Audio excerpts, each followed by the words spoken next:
terminamos esta primera fase y luego hay una serie de 4 comentarios que vamos a comenzar en el orden que aparecen aquí en el programa. Primero Sergio Izaza, después Néstor Álvarez, sigue Carlos Humberto Arango y termina Germán Augusto Guerrero. Comenzamos entonces con Sergio Izaza Villa, presidente de la Federación Médica Nacional. Buenos días, muchas gracias por la invitación para escuchar las opiniones de la Federación Médica Colombiana. Quisiera empezar con el último punto que plantea el señor ministro respecto a los incentivos y a los administradores. Es realmente sencillo.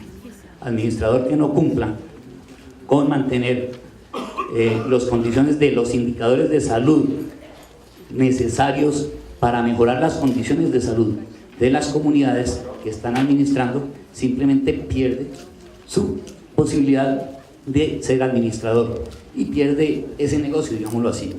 La administración pues debe corresponder, y el incentivo es simplemente cobrar por unos honorarios por cumplir la función de administrador y responder con el cargo si es incapaz de cumplirlo, simplemente si no sirve, que no estorbe, para decirlo de una manera sencilla. Y hay algo a lo que yo me quiero referir relacionado con lo que son las funciones de los administradores. Yo estoy de acuerdo con que los administradores intermediadores o intermediarios sobran.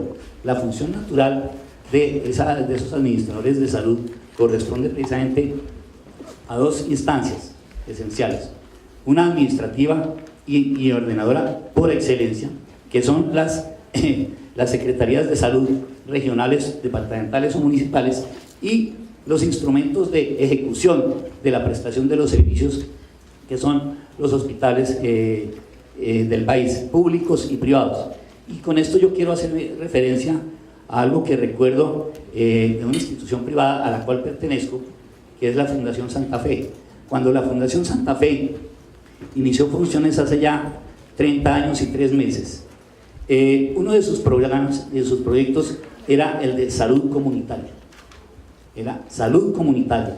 Y la Fundación Santa Fe, la clínica, tenía un programa que se ejecutaba a toda una comunidad del norte de la ciudad, en donde se trataban no solamente los problemas médicos, sino los problemas de salud de manera integral. Y durante esos 11 años que funcionó de manera privada y completamente articulada a la comunidad, respondiendo a las necesidades de la comunidad y transformando esas necesidades y propuestas de la comunidad en hechos, se construyeron escuelas, se construyeron acueductos, se mejoraron redes de alcantarillado, se educó de manera continua a la comunidad, y en esa cuestión participamos médicos y enfermeras de la Fundación en ese proyecto. Fue un proyecto que a partir de la ley 100 hubo necesidad de descontarlo porque así lo exigía, lo planteaba la ley. De manera que desde el punto de vista de la intermediación, esta experiencia en particular y seguramente muchas más podrían demostrar lo innecesario de la existencia de estos intermediadores. Por otro lado, desde el punto de vista de la atención en salud, nosotros consideramos que no es necesario un plan de salud, sino lo que compete al Estado, que debe garantizar el derecho a la salud, es el de precisamente prestar una atención integral de las enfermedades, porque en este caso nos estamos refiriendo a las enfermedades, según la necesidad de cada persona para recuperar su salud, para curarse de esa enfermedad, pero no solamente quedarse aquí, ¿cierto? Sino en los casos en donde haya problemas de rehabilitación, cumplir con toda la rehabilitación que le permita a la persona afectada incorporarse o reincorporarse a la actividad económica y a la actividad social. Entonces aquí es importante tener en cuenta que esta atención integral a la salud tiene que hacerse teniendo solamente en cuenta 3 exclusiones. Es todo lo que se haga en Colombia no tiene por qué hacerse en el exterior. Lo que esté en investigación debe correr a cargo del Fondo de Conciencias, que para eso existe, y todo lo que son los procedimientos que no tengan que ver con recuperación de la salud, sino más bien que sean objetos de vanidad, para decirlo de alguna forma, ya que la palabra cosmética o de consumo no operarían adecuadamente, porque están cuestionados, estarían estos tres elementos, estas tres condiciones excluidas de la prestación y no corresponderían a lo que es la atención integral en salud. Finalmente quisiera decir que nosotros cuando planteamos estas cosas, no pretendemos acabar con los logros sociales, por el contrario, es defender los logros sociales y no pretendemos tampoco volver al pasado, sino es continuar avanzando, pero precisamente garantizando y defendiendo los recursos públicos de la salud. Gracias. Continuamos con Néstor Álvarez, de la Asociación de Pacientes de Alto Costo. Muy buen día para todos, para la mesa, para los organizadores, por hoy brindarnos un espacio a otro actor del sistema que somos los que estamos enfrentados al sistema de salud día a día. Yo quiero tocar un tema que es una gran preocupación de la vida real sobre el derecho a la salud en Colombia. El derecho a la salud en Colombia es un derecho que se renueva mensualmente y que está condicionado a diferentes aspectos. Uno, primero, así es un nivel de pobreza adecuado para que el gobierno lo entre a un subsidio. Otro, si tiene un empleo formal para poder pagar la póliza entre el obrero y el empleador. Otro, si es independiente y tiene una capacidad de pago para poder comprar esa póliza mensualmente. Pero también ese derecho se renueva de acuerdo a la edad y a la condición social. Si el hijo beneficiario cumple los 18 años y como ustedes saben todos no pueden seguir estudiando, ese derecho de salud se pierde. Ese es un ciudadano que se queda sin salud. Si el hijo termina la universidad y pasa al mundo de los desempleados, ese hijo pierde el derecho a la salud.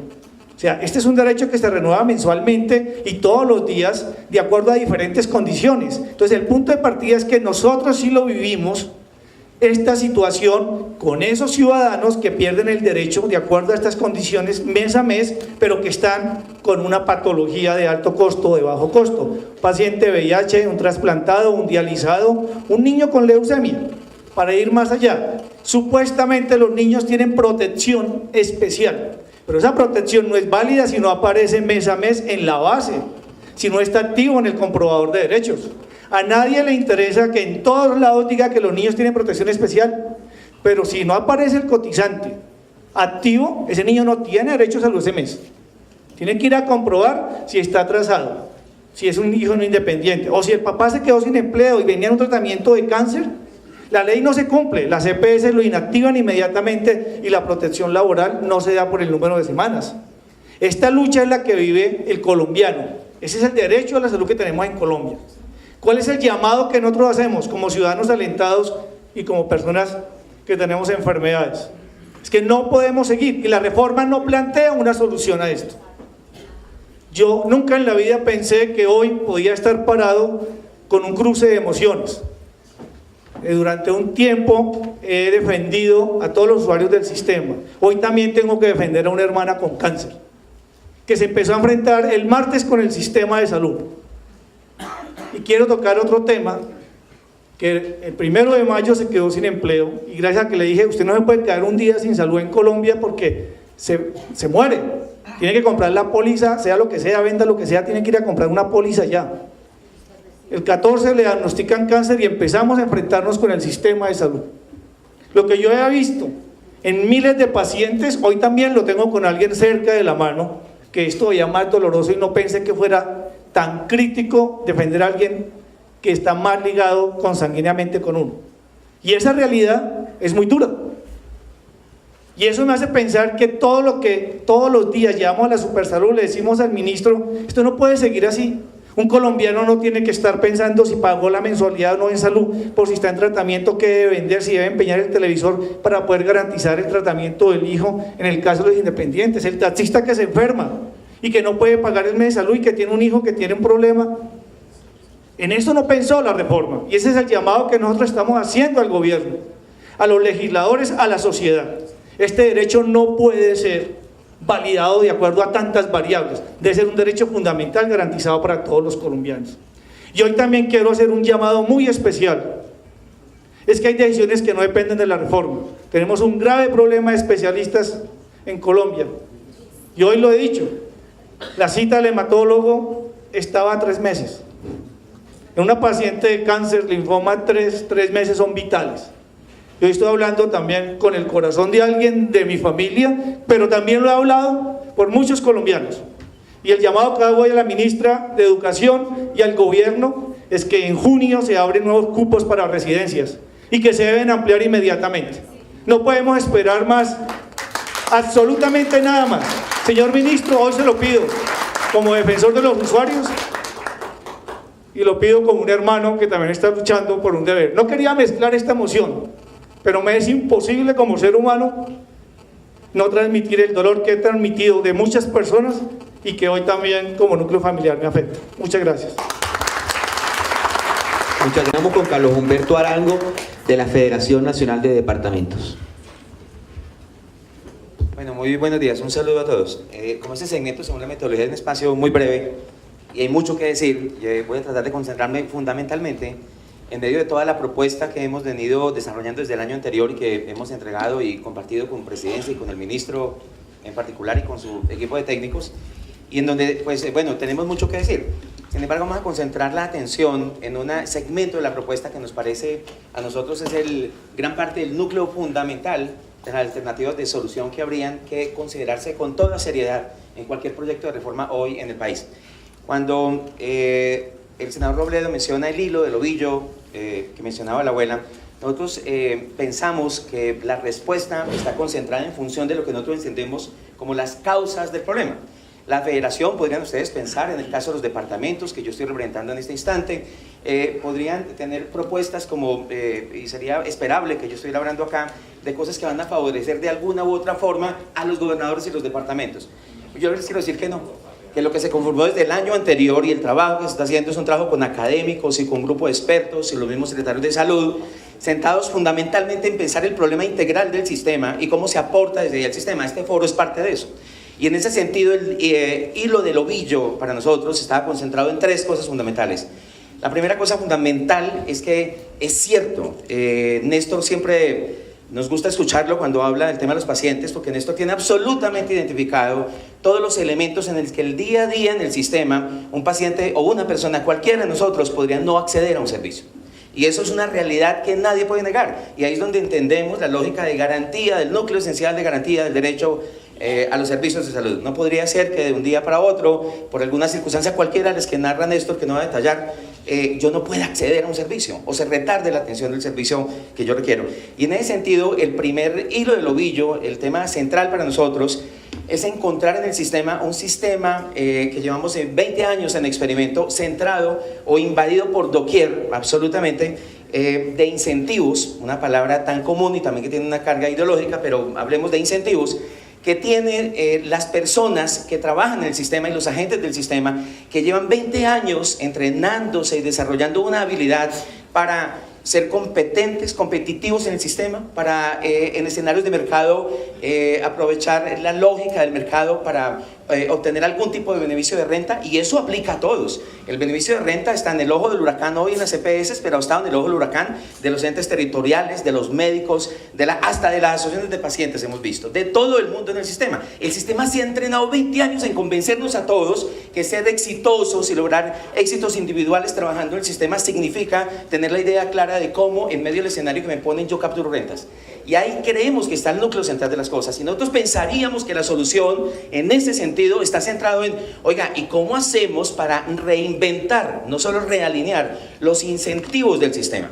Entonces pensamos que hay un problema serísimo cuando se inventa una figura que es la figura del articulador. Y yo quiero llamar la atención acerca de que ser articulador y ser EPS pues es distinto, aunque las EPS son articuladoras. Y me explico, no hay sistema de salud en el mundo que no tenga un componente articulador, que es la base de interacción entre los pacientes y los prestadores y entre las fuentes de financiamiento de los prestadores. No existe ninguno. Es que hasta en Costa Rica la caja única del seguro social es el articulador de ese sistema y funciona como eso. Y en ese orden de idea, una cosa distinta es que yo ese articulador me lo invente como un agente que para lograr un principio básico, que es unir la fuente de financiamiento con la gente, que se llama eficiencia, me invente la idea de que usted va a proteger los recursos del sistema, usted va a contener el costo, va a garantizar la estabilidad de operación, si no es capaz, si simplemente se dedica a extraer renta como incentivo central para que usted cuide los recursos del sistema. Y en ese caso, cuando ustedes ponen en un mismo agente, en este caso la EPS, los dos incentivos, por un lado la eficiencia y cuide los recursos, y por otro lado le ponen el incentivo de representar usuarios, acceso y calidad, pues adivinen en 20 años qué terminó primando en el sistema y qué fue relegado a un segundo plano y seguramente estorbaba. Entonces, a partir de ahí, nosotros estamos diciendo, hay un conjunto de elementos enormes que hacer. Propusimos un capítulo de dirección del sistema, propusimos anular el capítulo de atenciones complementarias por absolutamente inconveniente, el capítulo de todo el capítulo 6º de la propuesta, pero también propusimos incorporar un capítulo en el que venimos trabajando y que estamos radicando el día de hoy, que tiene que ver con atención primaria en salud y salud pública. Y en ese capítulo es donde queremos hacer énfasis. Nos parece que parte del ovillo del sistema, en donde está concentrada la solución a los problemas que tenemos hoy, está en reconfigurar absolutamente capacidades, instituciones en el nivel básico de atención del sistema y en toda la operación básica. Eso tiene un montón de detalles, pero empezando porque ahí en ese segmento estamos considerando cero integración vertical, y tenemos toda una discusión con los técnicos del ministerio también demostrando desde el punto de vista académico porque no es pertinente integración vertical en ese punto. Pero también hay que romper barreras de acceso completas, de tal suerte que el asegurador, el gestor en este caso, para la atención básica, con un plan de atención básica, se tiene que dedicar en ese segmento completo a hacer una reconfiguración total de las IPS públicas y privadas, en principio públicas, que trabajan en esa lógica del país. No queremos más gerentes de hospitales gerenciando glosas, facturas, pidiendo plata en los bancos, peleando por la deuda para conseguir un préstamo para pagar la nómina. No, queremos gerentes dedicados a la salud pública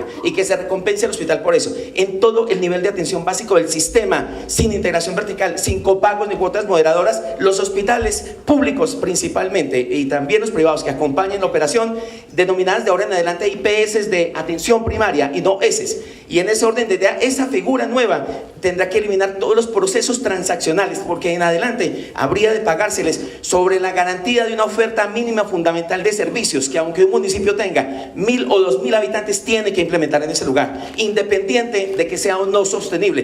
Y entonces ahí decimos, hay una UPC para eso, para ligarlo al modelo de aseguramiento, pero también tenemos todos unos cálculos que nos dicen por qué hay que darle subsidio a la oferta complementaria, modificando 715 desde DNP de manera directa y complementaria a esos lugares del país. ¿Saben cuántos son? Son el 89.7% de los municipios del país, categoría 6, 25% de la población colombiana, la otra Colombia, de la que vemos todos los días en los noticieros. Y en ese orden de ideas, también estamos diciendo, eso aplica a quien suba, y lo estuvimos probando como modelo, aplica a los grandes centros urbanos. Total, se acabó el tiempo hace rato. Yo lo que quiero decir es la atención de nosotros, queremos llamar la atención, es en dedicarle mucho énfasis a un capítulo que le hace falta al sistema. Cuando se abandonó o se olvidó el tema de atención primaria, lo llamamos atención primaria, porque realmente esto es más allá de la atención primaria, es modelo de atención. Y es un modelo de atención, como siempre lo repiten muchos actores del sistema, en el que todos estamos de acuerdo, hay que desarrollar con toda intención y capacidad en el nivel básico del sistema, reconfigurando.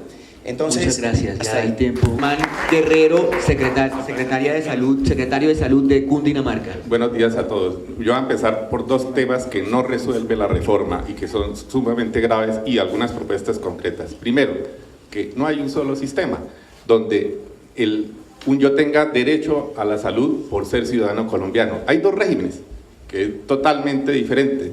Y esto no es un problema solo de equidad. Néstor nos lo habla muy claro. Yo no tengo que estar cada mes diciendo, yo soy ciudadano colombiano, tengo derecho a la salud.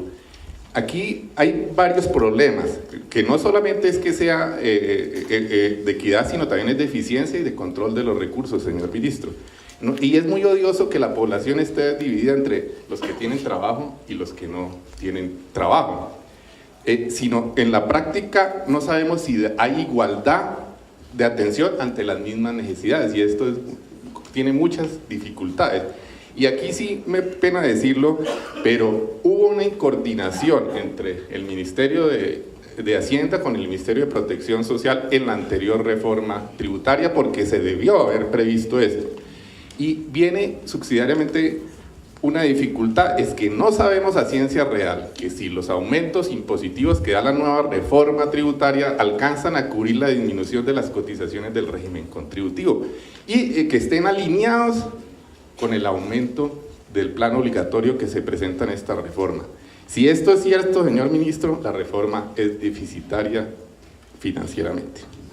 El otro gran problema que no resuelve es que hay alrededor de 3 o 4 millones de personas que no van a estar afiliados al sistema. Estas personas, porque no tienen los recursos para afiliarse al régimen contributivo, porque no quieren, y porque no alcanzan en su clasificación de beneficiarios a ser afiliados al régimen subsidiado, pues van a estar totalmente desprovistos y no son ciudadanos colombianos y no tienen derecho a la salud, como decían Néstor. Esto, ¿qué es lo que pasa en la parte operativa? Que los van a tener que cubrir las entidades territoriales, y las entidades territoriales solo se van a quedar con unos poquitos de los recursos que le dejaron de las rentas cedidas y unos pocos recursos que tienen de recursos propios. Si vemos con claridad, solamente Bogotá y 3 o 4 departamentos tienen recursos adecuados para poder atender esa población. Esto yo no entiendo por qué no se ha discutido en ningún foro, y me parece muy complicado. Van a seguir aumentándose las carteras y solamente esas carteras pues van a ser con los hospitales públicos. El 80% de la población de esos 4 millones se va a quedar sin atención. El otro tema, ya propuestas concretas, señor ministro, es de temas de resultados de salud. Si se quiere, el principal objetivo de cualquier sistema de salud en cualquier parte del mundo es mejorar la calidad de vida de la población y, por supuesto, coordinar para que los diferentes agentes trabajen sincrónicamente para dar resultados de salud. Aquí se ha dado la prelación a las actividades asistenciales, pero para que dé calidad de vida se necesita trabajar, por supuesto, en los determinantes de salud. Y aquí están temas como la transsectorialidad, que es, entre otras, el que más impacta en salud, las acciones de salud pública y las acciones de promoción y prevención. Y estos, en la reforma, hay un trabajo descoordinado entre las actividades asistenciales y los que trabajan los determinantes de salud, porque no es, Juan Carlos, decir estas actividades hagan las entidades territoriales y estas actividades hagan los prestadores de servicios, porque se requiere un coordinador efectivo de estas actividades. Y este coordinador, señor ministro, necesariamente tiene que ser los departamentos y los municipios capitales y los municipios de primero y segundo nivel. ¿Por qué? En Colombia, como todos sabemos, que funciona la población, los recursos están fragmentados y como tal, por supuesto, las poblaciones están fragmentadas. No hay resultados de salud. Si no unificamos los recursos y las responsabilidades, nunca vamos a dar resultados efectivos en la población. Y para eso se requiere un coordinador único y un coordinador que tenga la responsabilidad ante la población. Y para eso hay 2 propuestas concretas, señor ministro. Primero, que los recursos y la responsabilidad de la transsectorialidad, por supuesto la dirección de la transsectorialidad, los recursos de salud pública y los de promoción y prevención los manejen y sean de los departamentos y los municipios de primero y segundo nivel. Y segundo, para poder alinear estas acciones con las asistenciales, tiene que además coordinar todas las acciones asistenciales, ya sea de los gestores y de los prestadores de servicios. Esto es darle gobernanza al sistema que tampoco en ningún lado de la reforma se está discutiendo y es una debilidad ya en el momento de operativizar la reforma. Quiero terminar porque ya me sacaron la paleta también, con con lo que terminó el ministro de la representación de los usuarios. En el actual sistema, la representación de los usuarios los tiene la CPS. ¿Y qué ha pasado? No están representando los usuarios. Y la verdadera representación de los usuarios la deben tener los que conocen de salud de la población, que son los profesionales de la salud. Muy amables a todos. Metodología que expliqué antes, vamos a fusionar las respuestas de numerosas, decenas de preguntas. Hemos hecho un filtro y un temático y estamos tratando de fusionarlas, pero va a ser difícil. Entonces, lo que voy a hacer es esto. Vamos a entrar ya al debate que estaba planeado con la participación del público, respondiendo estas preguntas. Vamos a comenzar con el senador Robledo, que me ha pedido una réplica a lo que dijo el ministro, pero aprovecho entonces y le pido al senador Robledo que me responda una de las preguntas, varias preguntas del público que quedaron resumidas un poco en su posición frente a la ley estatutaria y el tema de los derechos y las tutelas que esos proyectos de ley estatutaria que tramitan en el Congreso se están discutiendo, y eso competia unas 3 o 4 preguntas del público. Senador. Replique y me responda. Sí. No, quiero hacer un par de comentarios de lo que dijo el doctor Gaviria. En este sentido, yo cada vez llego más a la conclusión, porque le he armando un radito sobre eso, que en estos análisis hay que separar corrupción de políticas, porque si no, esto se vuelve un enredo. Yo me tomé el trabajo de separar. Dije, aun cuando no hubiere corrupción en el mundo de las EPS, no debe haber ganancia de las EPS.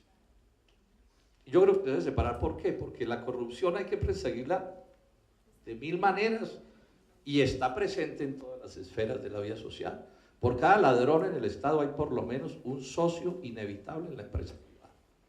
Luego, si hay una cosa falaz, y así se montó la ley 100, fue con el cuento: destruyamos todo lo público porque lo público es corrupto y llegarán los privados que son honrados por definición y nos van a salvar de esos desastres.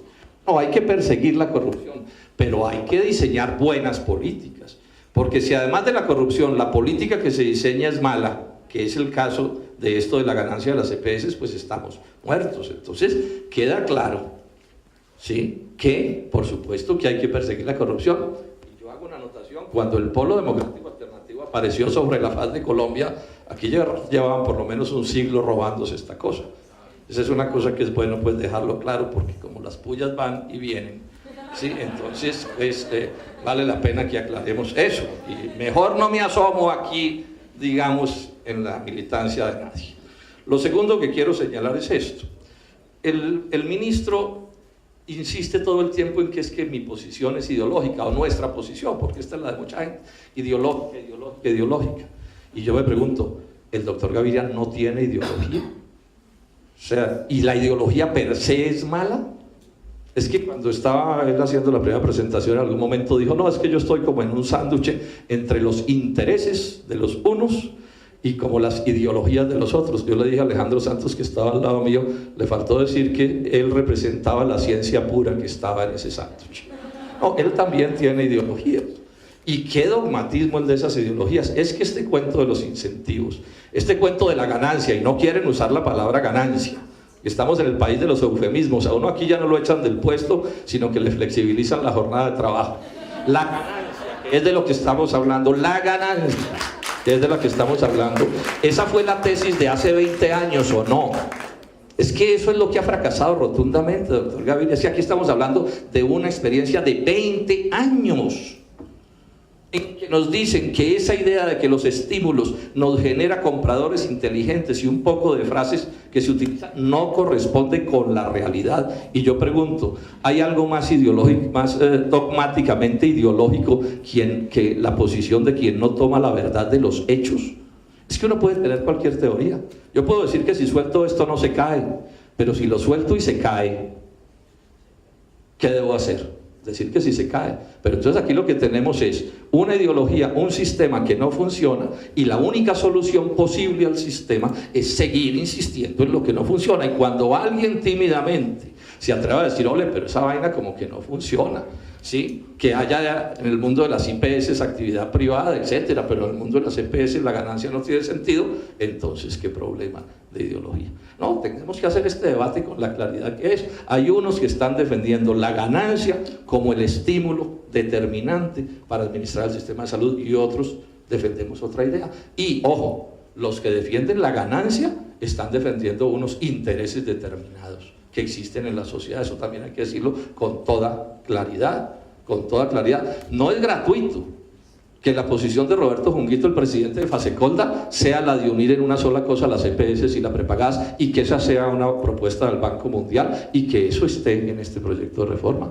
Y esto se debe discutir con toda tranquilidad. Ahora, que el doctor Junguito quiera mejorar las ganancias de Fasecolda y de sus agremiaciones, de sus organizaciones, yo lo puedo entender.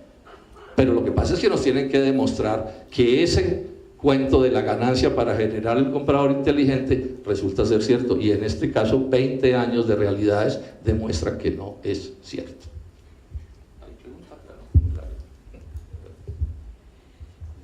Después volvemos en el ciclo, senador, y tramitamos las otras preguntas. Hay una serie de preguntas que hablan sobre el papel de estos nuevos gestores. Y voy a tratar de resumir tal vez 10 o 15 de las inquietudes de los asistentes en esta pregunta que acabo de redactar acá, ministro. Las preguntas de los asistentes giran en torno a varios aspectos de los gestores. El primero, ¿cómo se va a medir los resultados de esos gestores?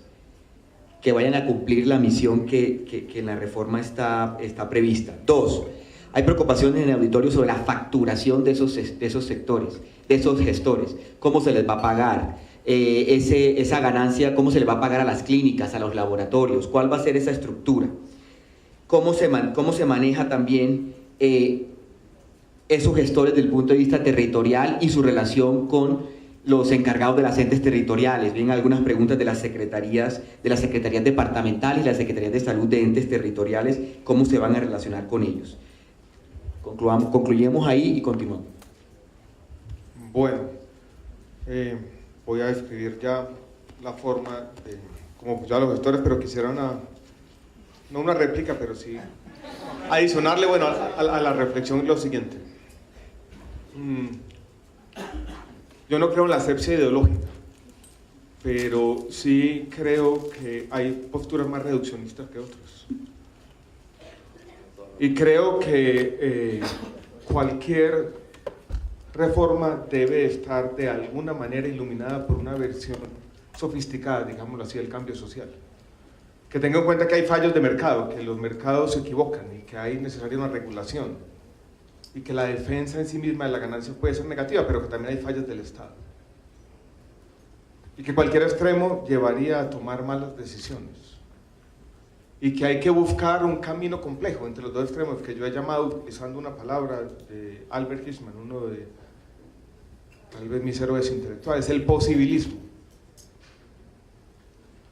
Porque lo que hace el senador Robledo es tratar, recuerden que él empieza diciendo corrupción, ahí empieza todo, y hace una especie de asociaciones que son claramente inexactas y se ganan aplausos inmerecidos.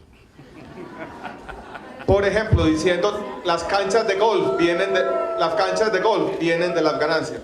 Las canchas de golf no vienen